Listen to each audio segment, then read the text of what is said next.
Oh, yeah. Welcome back to the Triple Play Fantasy Network here on Triple Play Fantasy YouTube channel. We got another mock draft for you guys today.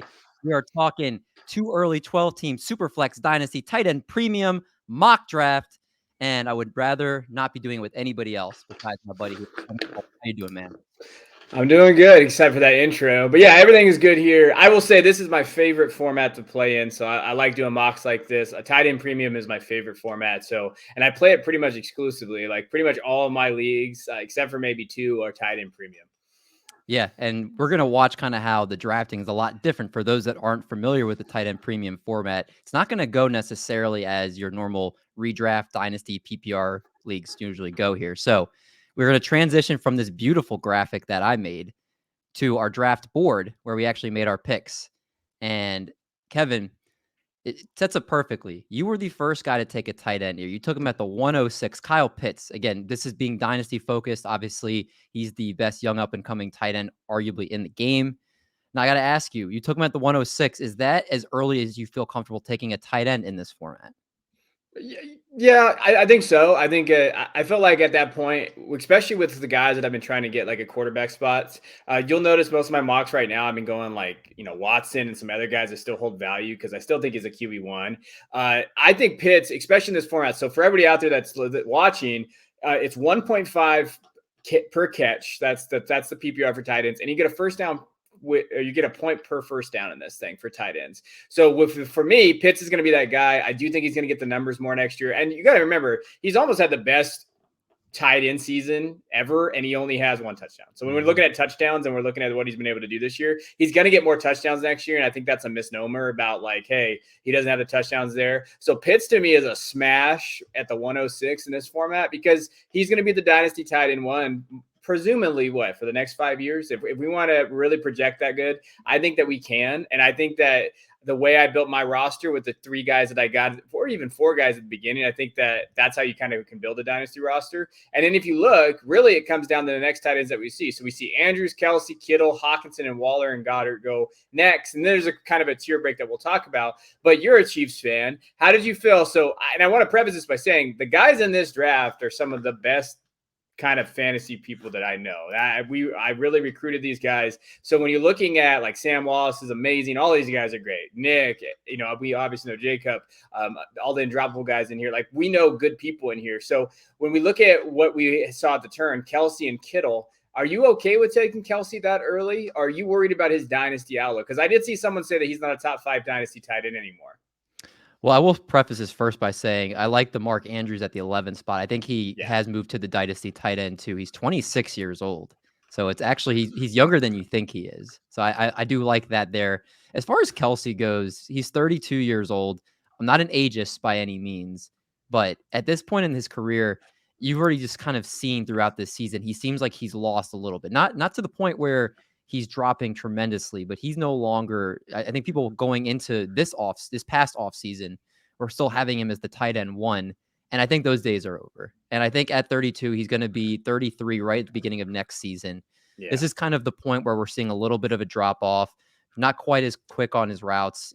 Obviously, I think in this format, he is still someone that I might not necessarily take with my first 12 picks, but I would take in the beginning of the second round with, first, second, or third pick in the second round. I think that's kind of the sweet spot for him.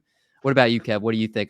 Kittle's, as far as for Kittle too, he's amazing when he's on the field, when he's healthy, but the injury risks are definitely a real concern with him, but the talent's undeniable. So I think that's a good range for him as well.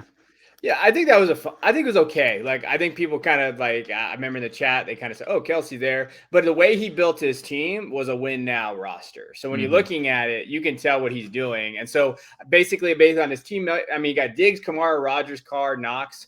And he basically just said, and Cooper and Robinson are great values where you got him. So based on how he built his team, I'm okay with that Kelsey pick.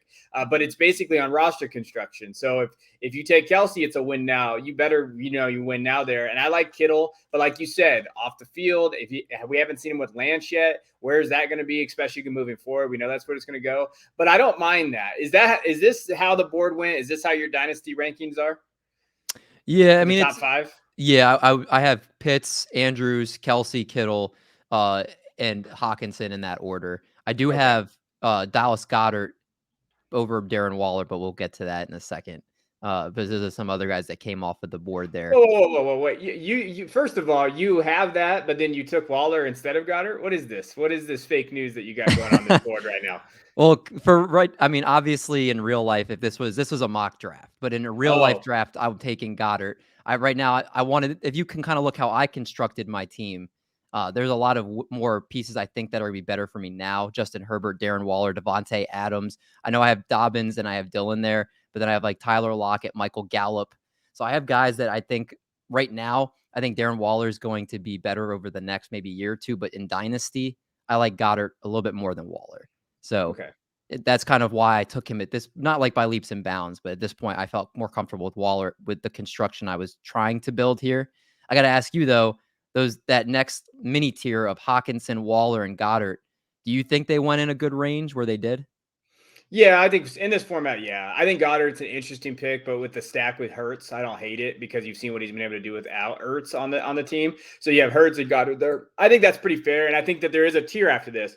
So in this format, I'm going to be honest with everybody out drafting. I'm getting one of these guys, and I'm considering. So for me, if I'm looking at this, if I'm drafting in this in the first 2 rounds, I want Pitts, I want Andrews. I probably would go Kittle, Goddard, and then Hawkinson. I want to get one of those guys in there. If I get Waller, I would more like Waller going in the 3rd. So if maybe he falls to that area, then I have to draft him just based on kind of what we've seen this year. There's some turmoil there. Mm-hmm. We don't know what Derek Carr is going to do. We don't know what that offense is going to look like. It's probably not going to target Waller like we've seen. But you got to go with one of those tight ends in a tight end premium league because after that, it gets just disgusting. As you can see, like there is a couple reaches there in that tight end range that we're going to talk about that after you start reaching for those guys, I think that you leave a lot on the board. So get one of those tight ends early and just build. And that's what kind of I did. And I went through it. Like, so for example, like, so Swift went off the board as running back 2, which I grabbed him. And, I'm going to grab Swift any chance I can. Are you okay with Swift being running back 2? I mean, personally, I don't have him as my running back 2, but I can understand why you would take him there. Obviously, he's a great receiving back. He's young. Do you expect the Lions team to keep building and get better? It's still, I mean, at this point in this format, obviously he's a little closer up there. I don't know, Kev. I mean, I mean, do you like him over Nick Chubb? Like, I mean, I guess this is PPR, so I guess that makes sense too. Yeah. So, but let me ask you, if it was a standard tight end premium with no PPR, would you have taken Chubb over Swift? No, I'd still take Swift. Okay. I think Swift for me is over that in that area there. But I did think about taking McCaffrey. And I'm going to tell everybody out there right now, if you're doing real startups, which are happening, McCaffrey is becoming a value. Like if you can get him at the end of the 2nd round, that's a pretty, like if you look right there, with Mahomes, McCaffrey there, and then Lamb, that's a great first 3 picks that you have on that roster right there. And I love McCaffrey there. And I think that's kind of the mindset you have to go into. If you can get McCaffrey at the end of the 2nd round in our mocks, which we've been seeing, McCaffrey basically go there the last few that we've done. I think it's an interesting value there. And I think the other thing that I've seen is Lawrence. So Trevor Lawrence went at the 212 by Jeff, friend of the show, and he's kind of my friend. So Lawrence's value's been all over the place. In a recent mock, he went in the 1st round. So is Lawrence at the 212 value, or what are we doing with him? Because people are starting to get a little nervous. I mean, I think part of it's also we talk about like win now. Like if I'm in a win now team, I'm taking Aaron Rodgers, Russell Wilson. I think is in a better situation next year. To me, I'm out on Trevor Lawrence. I know it's extremely early, but Jacksonville's got a lot of holes in it. I know they'll hopefully bring a better coach in next year, but he looks bad, Kev. Like he looks really bad. And you could say some of it's on the coaching, some of it's on the offense around him, but he's never been used to losing in his career. And I think right now, him getting sacked as much as he is, him just not being able to catch up as much of the NFL game, it seems. Not saying I'm sure there's better days ahead for him, but I'm really nervous. And to be honest with you, unless in like a dynasty startup, he fell somewhere closer to the 3rd round, like later 3rd round, like early 4th. I don't know if I feel comfortable with him. I mean, it's not like he's obviously the great rushing threat. He will give you some points with his legs, but I like, you have Deshaun Watson in the 3rd round, and he's expected to probably play next year. He's still young. I would take Deshaun Watson over Trevor Lawrence, assuming that he's going to be able to play. And guys like, like Mac Jones, potentially. Mac Jones went a lot later. Tua Tagovailoa went a lot later. I'm out on Trevor Lawrence. I'm not going there, but I will say, I think that his value has held, even though he's had such a shitty year. his value's held pretty strong. And so, but if he has another year where he's not doing well, we're going to start looking at his value as like Jared Goffish value, right? Mm-hmm. So there is a very realistic scenario after this season. Lawrence will go like where Goff in the 11th round. So now we're looking at a huge value dump. So I think when you take him, it's a little risky, but at the 212, I'm okay with it. I'm not moving Mac Jones. That's blasphemous there, Mindy. But I will say there. So, but yeah, I thought the first 2 rounds were interesting, but I do think that everybody drafted pretty well. And if you look at there, I mean, wide receivers is really strong in the 3rd and 4th round. Yes. And that is, I think, what you got to realize is that that's when the wide receiver is going to go off the board. So you need to start planning your draft accordingly to that. And this is 2 straight drafts that Jamar Chase went to the 301. Yeah. In both drafts, he's like the first pick of the 3rd round. So we're kind of seeing in these specialized formats that Chase kind of gets pushed down a little bit here. Let me ask you, Kev. Justin Jefferson, Tyreek Hill, A.J. Brown went off the board. Do you have Jamar Chase as 4th behind these guys? To me, I'm kind of thinking he needs to go in the top 3 in a dynasty format. What do you think? I think Chase is 3 for me right now. So if I was looking at it, when you're looking at kind of how those guys go off, Jefferson to me is the clear one. I still like AJ Brown. I think AJ Brown, when healthy, he is a top 5 guy. So I would probably put Jefferson, Brown, Chase, Lamb right there, and then Hill and Metcalf kind of on the outside there. Higgins is close, but I wanted to, Sam took Higgins in the 3rd. I feel like that's a ceiling pick, right? Yeah. Yeah, I know, but I know he's a big Higgins guy. Yes, So you wanted to get his guy.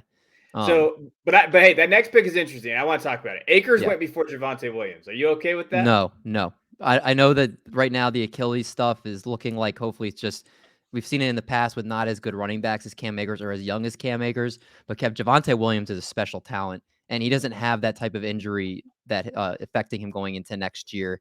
And obviously Cam Akers, this is his 2nd year in the league. Javonte Williams is a rookie. He's a little bit younger, even though it's at this point in their career, it's not a huge difference. There is no way in hell I'm taking Cam Akers over Javonte Williams. How do you feel about that? I just thought, at this point, no. I think Javonte is a clear anchor running back guy that I've been talking about, the strategy I've been using. So I would definitely go with Javonte there. I think this is a great value for Javonte, though, in the 3rd round at the 9th pick. I think that's a really, really good value in there. But no, I don't like Akers as much there just because of that injury. We don't know what that's going to be. So whether that value is going to be there or not, I'm a little concerned about that. And then moving forward, I mean, they both went before Harris. And I think Harris is one of the person's value we got to mention is that value is starting to drop a little bit. You're hearing rumblings. You hear the rumblings out there in the community and in fantasy about Harris not being as great as an asset as these guys. And it's interesting to see where that's going. So now you got to shift gears a little bit and think Harris is a value now, right? Like it's going into that category of like, if Harris is going to slip to the end of the 3rd or 4th, and I know the tight end premium bumps these guys down a little bit, but even then, like, bell cow running backs, even with the tight end premium you really want, and for him to get him in the 3rd round at the end of the 3rd round with how he stacked his team, I think that was a good pick. Yeah, he went Harris and Dalvin Cook, 2 pretty good values in the 3rd and 4th round. I think, like you said, Najee Harris's value is so low. You've got a putrid offensive line and uncertainty at the quarterback position. There's a lot of just problems in Pittsburgh right now. And it's pretty incredible he's putting up what he's putting up with the circumstances around him this year. So can you imagine if they draft a lot of offensive linemen, bring in some free agents or potentially for that offensive line? They have a capable quarterback under center next year. I mean, there's a lot of ways that Najee Harris can beat this value, but I think we have to draft as it stands right now. And as it stands right now, this is going to be a pretty good value because I think this is kind of almost like a floor pick for him, considering his age, considering what he does in the passing game. I think if you see him next year, he could get into that back end of the 2nd round if he has a lot more of the situation around him settled. No, I agree. I mean, and when you look through the board and you're going through it, I think this is a good misnomer too. If we look into the 4th round, guys like Antonio Gibson going to be there. I wanted Debo really bad at my pick at the 407, and he went at the 405. I think Debo can be your wide receiver 1 on rosters. So if you're going to go to the anchor running back, which I wanted to do. So if you look at my team, I went Pitts, Swift, anchor running back, Deshaun, high upside. Hopefully he plays. And I wanted Debo as my wide receiver 1. That's what I was looking for. And I was hoping that he would go there. He got taken, unfortunately. And so I went Deontay because I still think Deontay can be a wide receiver 1 when you look at the formats, what he's been able to put up. and especially if he gets a better quarterback. And I almost went Dobbins. You took him, and it was either Deontay or Dobbins. So to me, it was coming down to that point. I went to wide receiver 1 spot because I was hoping that Mixon would fall to me, which he did. And I figured that if Mixon in the 5th round with those 2 guys, I think that would be a good value there. But you'll see those wide receivers go. After you took Dobbins, it's wide receiver heavy. And I love Waddle at the 4-12. I think Jeff did a good job of getting Chase and Waddle back-to-back in Dynasty. Yeah, it's a fantastic start, honestly. Jeff had a really good draft here, and then he got Tua in the 5th. So he's got 3 quarterbacks in this Superflex league, 3 capable quarterbacks there. And yeah, Waddle at this point has been, I think, rocking it. We talked about this in the last mock. He's been rocking it up these boards just with the potential and what he's been doing. And can you imagine if they actually used him, how they used him in Alabama, where he actually is getting deeper balls and not just running the Jarvis Landry role? I think we're kind of seeing his role could even expand even more next year. So I like that. I want to jump here and let's talk about rounds 5 through 7 really quick here. So these next 3 over here at this range, you said you liked your Mixon pick, but let's take you out of here for a second. Talk about some picks in this round. We have Schultz and Fant, who are the next 2 tight ends off the board, and we saw 3 quarterbacks go in the 6th round. What do you think of some of the picks that were made in this range? Yeah, to me, I think Cole Kmet was a little early at the 6'10". I think that's a little bit of a reach in terms of where the guys were going after him. Like, if you want Cole Kmet, like, I thought Hunter Henry in the 9th is just the same as Cole Kmet in the 6th, to be honest. Like, just because I'm not really high on those upside and that's non-athletic tight ends. I'm just not. Cole Kmet's someone I'm staying away from because I think is too high. In terms of me, like, take Monty, take Ayuk, take some of these other guys that went later, and you could get value there. I thought Aaron Jones in the 7th was a very, very good value pick because I know Aaron Jones in Dynasty is going to be there. A.J. Dillon is there. But remember, they just signed him to that contract. So you're still looking at probably 2 years of that. I think it's like a Zeke situation from last offseason. And then obviously Elijah Moore in the 7th. I like that pick. I really do. I think that's a good pick there. But I do think that in this range, I think reaching on tight ends is not what you want to do. So for me personally, if I'm in this range, I'm just going to wait. I'll wait until like I thought Gerald Everett was a good pick in the 12th. Like later on, there's a lot of different picks down there that I would go after, like Pat Freiermuth. That's a pretty good value. Yeah. Yeah, and I think also I want to note that David Gautieri he took Devonta Smith and Elijah Moore with back-to-back picks in the 6th and 7th round. And Elijah Moore, I think he wouldn't be going this late if he hadn't gotten hurt.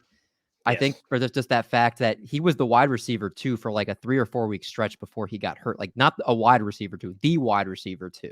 So I think like if he had been playing consistently, you would have seen him probably go in like closer to that 5th round, most likely, just with this being Dynasty, obviously. So I think he got a really good value there. Bateman, and then you went Ayuk. So you kind of think, do you feel like there's better days for Ayuk going forward this year? I feel like his value just completely sunk from what it was last year. I think it's sunk, but I think it's corrected itself. I think he's a wide receiver 2, right? So if you're drafting him as a wide receiver 2 on your roster, I'll take that. Like I'll take him over Lockett in Dynasty. Like that was a terrible pick by some guy named David Mendelson. I mean, I'm going to take Ayuk just based on the upside there. We don't know what Lockett's going to be in terms of if Wilson's going to be there. Where are they going to be at? Give me Ayuk, who I know they're pretty solidified there. I think that he can have wide receiver 2 numbers. And maybe, thinking on it now as I see a board, and this happens all the time, Elijah Moore might have been the better pick. Maybe I go with the high upside there, especially in that offense, and if Wilson can figure it out.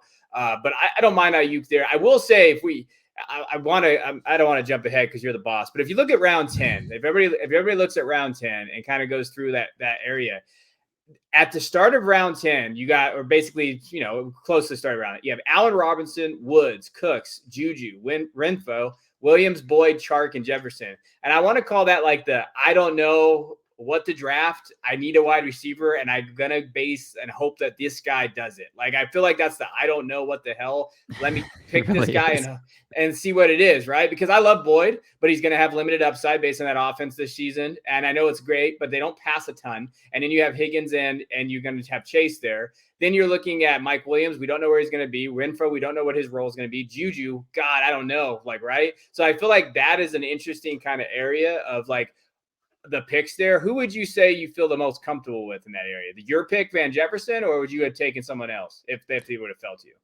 I feel good about Van Jefferson if Odell doesn't resign. Obviously, as it stands today, I don't know, but I felt like he's got a lot of budding talent. You've seen Sean McVay talk about him, and I feel like DJ Chark, I'm out on him. Tyler Boyd, as Jamar Chase and T. Higgins are locked up there for a long time. So he's going to be the wide receiver 3 there unless he goes to a different team. So I'm out on Tyler Boyd.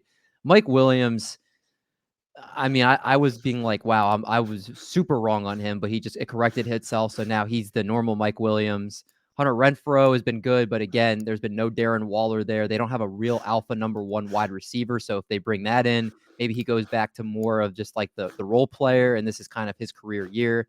Juju would be interesting if he goes to a different team with a good quarterback. So if I had to pick a player here, I think whose stock is really, really low, that's still young, I think Juju is probably my favorite pick in this area. Do you have one? Juju, I think, is a great pick in terms of like value that you could see his value rise, right? Like I don't think Juju's a wide receiver 1, but he's definitely a wide receiver 2 or 3. Yeah. He's 24, goes to a different team. I think there's value there. I think there's a lot of things going on with Pittsburgh that we didn't know of. And I think, yeah, that would be the one guy I see that I'm like, yeah, you know what? I respect that pick just because I think that we could see it. And I saw someone say, oh, well, he's a headache. I don't know where it was at. No, he wasn't. Like, just because he likes to dance and have fun, that's not being a headache. That's just called 24-year-old kids at this generation. So, you know, to me, I think that he could find a value going somewhere. I saw someone say the Bears as a potential landing spot. I thought that was interesting. Pair him with Fields and have that kind of Mooney Juju. I wouldn't hate that. And I think that would be good there. As far as the highest upside in this pick, I think it's Robert Woods if he comes back from that ACL and if OBJ doesn't come. Like, if Robert Woods is healthy, we're going to see what Robert Woods was kind of doing this year, but in the 10th instead of the 4th or 5th, I think that's a good value. Let's look at the last 3 rounds of our draft here as we finish this one out here. Give me a pick you really like and a pick you dislike, and then I got a question or two I want to ask you after that. So the biggest thing for me is I love Brevin Jordan in the 11th. I think I like Brevin, and I still think that he has some value there. Maybe a little early, but especially if he's your tight end too. If he falls somewhere in that area, that is not somewhere that I hate to grab him in. And then also a pick that I thought was a little interesting, like Devontae Parker. I'm not a big Devontae Parker guy. Where is he going to be in that offense? We see Waddle getting these targets now. Maybe they upgrade there. I get it towards the bottom. This is gross. It's very gross down here. And it was interesting to see Kirk and Moore go back to back. Whereas I think Moore is who he is based on they've tried to manufacture touches for him. They've tried to do everything they can for him. They're going to bring guys back. I think Kirk comes back too, in my opinion. So what are you going to do with Moore? I think he has a very limited ceiling. Yeah, no, I agree. I think he's going to be a gadget player. He's going to be a better NFL player than a fantasy player. I got to ask you, did you see the 1206 pick? I did. What are your thoughts on that? Or is it the 1208? Sorry, 1208 pick. Oh, Darnold. I mean, I saw that you grabbed him. Hey, you know what? Darnold's he's gonna have to find a spot. He's gonna find a spot somewhere. I know you're giving me shit, but he's gonna, based on the way the teams have fallen. I mean, hey, this week, you got Kirk Cousins out, and God knows who's gonna start this week. There's gonna be an area where people are gonna need Darnold. He's a backup. I know that now, but it is what it is. But yeah, you can be an ass if you want. My goal is every mock draft we do that I get Sam Darnold in every single mock draft that we do. The last thing I want to ask you really quick, Terrace Marshall. It's been documented that if receivers are not good in their rookie year, it's really hard for them to make a leap. You can have a receiver that's decent their rookie year and they make a leap into year 2, but Terrace Marshall's been an absolute bust this year. And I remember JJ Zachariason talking about just, if you look at the data, that if you're like Terrace Marshall, you don't usually see a receiver break out and be relevant after that. Do you have hope for him? I think based on where I was drafting him in the 13th round and guys that went after him, whatever, I'll take the shot on him based on poor offensive play, poor quarterback play. Look who he's had throwing him the ball. I think that system was a mess once CMC went down. And so why not just I like Terrace. I was higher on him than most coming in the draft season.